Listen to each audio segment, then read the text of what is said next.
Jaya's homely കിച്ചണിലേക്ക് എല്ലാവർക്കും സ്വാഗതം. ഒരു വെണ്ടയ്ക്ക തോരനാണ് ഞാനിന്ന് തയ്യാറാക്കി കാണിക്കുന്നത്.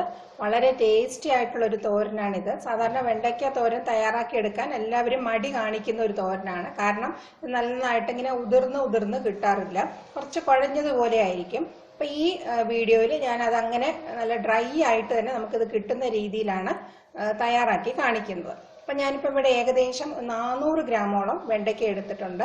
നല്ല പിഞ്ചായിട്ടുള്ള വെണ്ടയ്ക്കയാണ് തോരന് വേണ്ടിയിട്ട് തിരഞ്ഞെടുക്കേണ്ടത്. അപ്പം അത് നന്നായിട്ട് കഴുകിയെടുത്ത് ഒന്ന് തുടച്ചെടുത്തിട്ട് അതിൻ്റെ തലഭാഗവും വാല് ഭാഗവും ഒന്ന് വെട്ടിക്കളഞ്ഞിട്ട് ചെറുതായിട്ട് കട്ട് ചെയ്ത് വെച്ചിട്ടുണ്ട്. വെണ്ടയ്ക്ക നമ്മൾ കട്ട് ചെയ്യുമ്പോൾ ഒരുപാട് ചെറുതായിട്ട് കട്ട് ചെയ്യണമെന്നില്ല, കാരണം നമ്മൾ ഇളക്കി തോരൻ തയ്യാറാക്കി എടുക്കുമ്പോൾ തന്നെ അത് വളരെ ചെറിയ പീസായിട്ട് മാറും. അപ്പോൾ ഈ ഒരു സൈസിൽ ഇങ്ങനെ കട്ട് ചെയ്ത് എടുത്ത് വയ്ക്കുക. ഇത് വെണ്ടയ്ക്ക കൂടാതെ നമുക്ക് വേണ്ടത്, ഞാനിവിടെ ഒരു 20 അല്ലി ചെറിയ ഉള്ളിയും ഒരു 6 വറ്റൽമുളകും കൂടെ ചതച്ചെടുത്തിട്ടുണ്ട്. അപ്പം ആദ്യം നമ്മൾ ചെറിയ മിക്സി ജാറിൽ ഈ വറ്റൽമുളകിൻ്റെ ഞെട്ടൊന്ന് മാറ്റിയിട്ട് ഒന്ന് ക്രഷ് ചെയ്തെടുക്കുക. അതിനുശേഷം ചെറിയ ഉള്ളിയും കൂടി ചേർത്തൊന്ന് ഒതുക്കിയെടുക്കുക. ഒരുപാട് അരഞ്ഞു പോരുത്, അരഞ്ഞു പോയാൽ ഇതിൻ്റെ ടേസ്റ്റ് തന്നെ മാറിപ്പോവും. അങ്ങനെ ഒതുക്കി മാറ്റിയെടുത്ത് വെച്ചിട്ടുണ്ട്. പിന്നെ ഞാൻ എടുത്തിട്ടുള്ളത് ഏകദേശം ഒരു ചെറിയ മുറി തേങ്ങയും അതുപോലെ ആ മിക്സി ജാറിലിട്ട് തന്നെ ചതച്ചൊന്ന് എടുത്ത് വെച്ചിട്ടുണ്ട്. ഒരുപാട് അരയ്ക്കുന്നൊന്നുമില്ല. ഇതിനകത്ത് ജീരകമോ വെളുത്തുള്ളിയോ ഒന്നും ചേർക്കാതെയാണ് തയ്യാറാക്കുന്നത്. തേങ്ങയും ഒരുപാട് അരഞ്ഞു പോകേണ്ട, ജസ്റ്റ് ഒന്ന് ഒതുക്കിയെടുക്കുക. പിന്നെ താളിക്കാനായിട്ട് വറ്റൽമുളകും കറിവേപ്പിലയും വേണം. നമ്മുടെ ഈ തോരൻ അങ്ങനത്തെ കറികളെല്ലാം വെളിച്ചെണ്ണയിൽ തന്നെയാണ് തയ്യാറാക്കി എടുക്കേണ്ടത്. ഒരു പാനിലേക്ക് 3 ടേബിൾ സ്പൂണോളം വെളിച്ചെണ്ണ ചൂടാക്കിയിട്ടുണ്ട്. അതിലേക്ക് നമുക്ക് ആദ്യം കുറച്ച് കടുകിട്ട് പൊട്ടിക്കാം. കടുക് പൊട്ടിയ ശേഷം 2 വറ്റൽമുളകും കുറച്ച് കറിവേപ്പിലയും ചേർത്ത് കൊടുക്കുകയാണ്.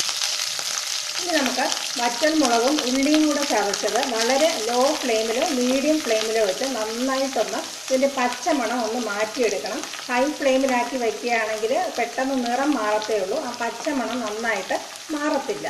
അപ്പോൾ ഇത് ഒരു മീഡിയം ഫ്ലെയിമിൽ വെച്ച് ഇതിൻ്റെ പച്ചമണം ഒന്ന് നമുക്ക് മാറ്റിയെടുക്കാം. ഉള്ളിയുടെ പച്ചമണമെല്ലാം മാറിയിട്ടുണ്ട്. ഇതിലേക്ക് നമുക്കിനി വെണ്ടയ്ക്ക ചേർത്ത് കൊടുക്കാം.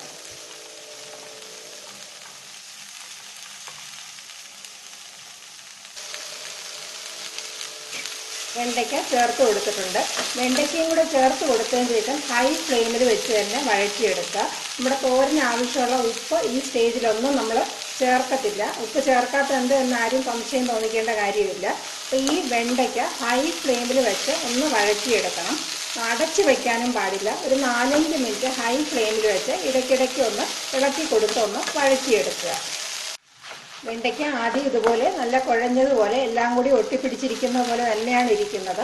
ഒരു 5-6 മിനിറ്റ് നമ്മൾ ഹൈ ഫ്ലെയിമിൽ വെച്ച് ഇളക്കിയെടുക്കുമ്പോൾ കുറച്ച് ഇതിൽ നല്ലൊരു വ്യത്യാസം വരും. അപ്പം പ്രത്യേകം ശ്രദ്ധിക്കാനുള്ളത്, അടച്ച് വയ്ക്കുകയും ചെയ്യരുത്, ഉപ്പും ചേർത്ത് കൊടുക്കരുത്. ഹൈ ഫ്ലെയിമിൽ വെച്ച് തന്നെ വഴറ്റിയെടുക്കണം. ഏകദേശം 6 മിനിറ്റ് ആയിട്ടുണ്ട്. വെണ്ടയ്ക്ക ഇപ്പം തന്നെ നന്നായിട്ട് വിട്ട് വന്നിട്ടുണ്ട്. ഇതിപ്പോൾ നമ്മൾ ഉപ്പ് ചേർക്കാത്തതുകൊണ്ടും ഹൈ ഫ്ലെയിമിലും വെച്ചിരുന്നത് കൊണ്ടാണ്.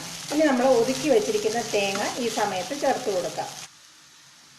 തേങ്ങയുടെ കൂടെ തന്നെ ആവശ്യത്തിനുള്ള ഉപ്പും ഒരു 1/4 ടീസ്പൂൺ മഞ്ഞൾപ്പൊടിയും കൂടെ നമുക്ക് ചേർത്ത് കൊടുക്കാം.